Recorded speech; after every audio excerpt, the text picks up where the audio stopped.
Hello friends, आज आम chowmein ये मुझे किसी बंधाकोबी नहीं कि टमाटो एवं अनियन गाजर ये बॉइल्ड हो चाउमिन।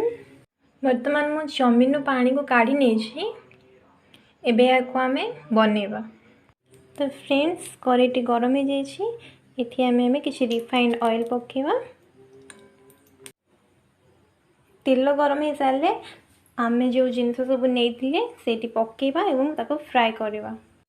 ये सबू को 2-3 मिनिट जाए भल से फ्राए करवा।